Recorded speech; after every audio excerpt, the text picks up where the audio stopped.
High জিয়াফা, আমার ডাকছেন? কি ব্যাপার তুই এত সেজেগুজে আছিস কেন? আজকে না নীল ভাই আইবা শুনলাম, এই জন্য একটু সাজগোজ করছি। তুই আসবে তাতে তোর কি? তুই বাড়ির কাজের মেয়ের মতো থাকবি। আসুক আর সবুজ আসুক সেটা আমাদের ব্যাপার, তুই কেন এত সাজুগুজু করবি? আচ্ছা পর সাজবো না। এই টিপ খোল আর লিপস্টিক মোচ, যা মুখে কালি মেখে আয়। আজকে থেকে তুই বাসায় মুখে কালি মেখে থাকবি।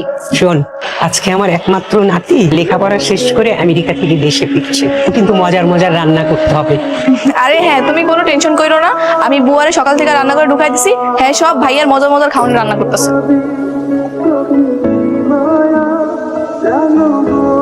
আমাকে বলছেন? আমি আপনাকে বলছি, বলেন। আপনি কি সব ফুলগুলো কিনে ফেলেছেন? আমি কিনেছি। তার মানে আমার কিছু ফুল লাগবে। এটা কি খুব দরকার? হ্যাঁ, খুব দরকার। কাজ করেন তাহলে, ওনাকে একটা তোড়া বানানোর মতো ফুল রেখে বাকিগুলো সব গাড়িতে উঠান। নামটা কি আমি জানতে পারি? কেন, নাম জেনে আপনি কি করবেন? কোন নাম জানতে চাইছেন, একটু পর নাম্বার চাইবেন, তারপর বলবেন বাসা কোথায়, এটা সেটা আরো কত কি। শুনেন, এসব ফাও পেঁচাল আমার সাথে পারবেন না। তুলির কি খবর? আমরা এই যে খাবার টেবিলে বসে আছি, খাবার নিয়ে ও আসছে না কেন? ও খাবে না? তুলিকে ডাকাটা কি খুব জরুরি? একটা কাজের মেয়েকে নিয়ে এক টেবিলে খাবার খাওয়া বিষয়টা কেমন দেখা যায় না? ও পরে খেয়ে নিবে না। তুই বইয়ের মতো মাথায় ঘোমটা দিয়েছিস কেন? বাসায় পরপুরুষ আসছে তো, এই জন্য একটু পর্দা করতেছি। হাই নীল, হাই। একা একা ছাদে কি করছো? তেমন কিছু না। দিয়ে মাঝে মাঝে ছাদে আসি, কিন্তু আগে একা একা বোরিং ফিল করতাম। আজ যেহেতু তুমি আছো, দুজন মিলে একসাথে আড্ডা দিব। আসলে আমার একটা কাজ আছে তো, একটু পরে আমাকে চলে যেতে হবে। উফ, কি হয়েছে? এই দেখো তো আমার চোখে কি যেন গিয়েছে। আমার ফ্রেন্ডরা না বারবার কল করতেছে, তুমি বরং নিচে গিয়ে দেখো তোমার চোখে কি হয়েছে। কি ভাবছিস সকাল বিকাল আমার প্রপোজ করলে কি আমি বইটা যাবো? ব্যাপারটা না এত সহজ না। কান্দার উঠবস কর, উঠবস কর। পর যদি দেখছি আমার পিছে পিছে ঘুরতে, একদম খবর আছে কিনা। হাই, এবার এভাবে উল্টো ঘুরে গেলেন যে? কি বলবেন বলেন। ওরা কি আপনাকে এভাবেই সারাদিন চালায়? হ্যাঁ, ওই একটু একটু। আমি তাহলে এখন আসি। যেদিন আপনাকে দেখেছিলাম না, সেদিন থেকে আপনার প্রতি আমার কৌতূহল জন্মেছে। দেখেন ভাই, আমার প্রতি কৌতূহল রেখে আপনার কোনো লাভ নেই। আপনার মতো থাকেন আর আমাকে আমার মতো থাকতে দেন। যাচ্ছিস তুই? তোর হাতে এসব কি? আঠাগুলো ভিজা গেছে, এগুলো রোদে শুকা দিব ছাদে। তোকে না বারবার করে বারণ করেছি, এইসব ভালো পোশাক তুই পরবি না। আবার তুই সাজগোজ করেছিস, আবার মাথায় ঘুমটা দিসনি। লিপস্টিক মোচ। এটা কে? আরে ও হচ্ছে বাড়ির কাজের মেয়ে। ওর এই অবস্থা কেন? তো আটা নিতে চেয়ে মুখের উপর পড়ে গিয়েছে। তুই যা ফ্রেশ হয়ে তারপর আয়। যা যা। আশা কি কেউ নাই নাকি? আমি চা চেয়েছি। এই নিন আপনার চা। তুমি এসেছো, থ্যাংক ইউ।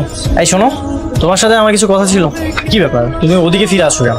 তুমি কি কাউকে মুখ দেখাও না নাকি? না। ভালো তো, পর্দাশীল নারী। কথাটা হচ্ছে তোমার একটা হেল্প লাগবে। কি হেল্প? এই এলাকাতে অপরূপ একটা মেয়ে আছে, তার নাম ঠিকানা অবশ্য আমি কিছু জানি না, তবে আমি যদি তাকে একবার দেখতে পারি আমি তাকে চিনতে পারবো। তো তুমি আমাকে একটা আইডিয়া দাও তো, আমি তাকে কিভাবে খুঁজে বের করবো? এই মাইয়ারা ভুলা যান, আপনি আরো ভালো মায়া পাইবেন। তুমি তো কোনো কাজেরই না, তোমার কাছে আমি ভালো একটা আইডিয়া ছিলাম আর তুমি আমাকে উল্টা কথা বলতেছো। যাও এখান থেকে যাও, তোমার কাছে কোনো কাজই হবে না। ঠিক আছে, তাহলে আপনি খুঁজেন। সেদিন যে মেয়েটা তোমার থেকে ফুলের তোড়াগুলো নিয়েছিল, আর ঠিকানা বা নাম্বার তোমার কাছে আছে? নাম্বার তো সেট করে ঠিকানাও জানি না। আমি আপনাকে খুঁজতে খুঁজতে পাগল হয়ে গেছি। কেন, আপনি আমাকে কেন খুঁজতেছেন? এক দেখাতেই প্রেমে পড়ে গেছি। দেখেন ভাই, আপনি আমাকে এক দেখাতে প্রেমে পড়ে খুব বিরাট বড় ভুল করছেন। আপনি আমার পরিচয় শুনলে কখনোই আমাকে বিয়ে করবেন না। আপনি কি বিবাহিত? না। তাহলে কি আপনি অন্য ধর্মের? না। এই গরিব অসহায় যাই হন না কেন, থাকবে আমার মঞ্জিল, আমার কোনো আপত্তি নেই। আমার শুধু আব্বাই আছে, তাকে আমি কালকে জিজ্ঞাসা করছিলাম। তো স্যার, তুই যেটা ভালো মনে করিস সেটাই কর। এটা তোমার জন্য। দাদি, আরে আদরের চাকরানি কি করেছে জানো? ছদ্মবেশে তোমার নাতির সাথে প্রেম নিবেদন করেছে। দাদি, ওর কোনো দোষ নেই। ওরা যা বলছে সেটা কি ঠিক? লজ্জা করে না? যাদব নে, তোকে বারবার করে বারণ করেছিলাম যে তুই ওর থেকে দূরে থাকবি, আর তুই কিনা সবার চোখের আড়ালে গিয়ে এসব করে বেড়াচ্ছিলি। আমার মাইয়ারা একটা অপরাধ করে ফেলাইছে।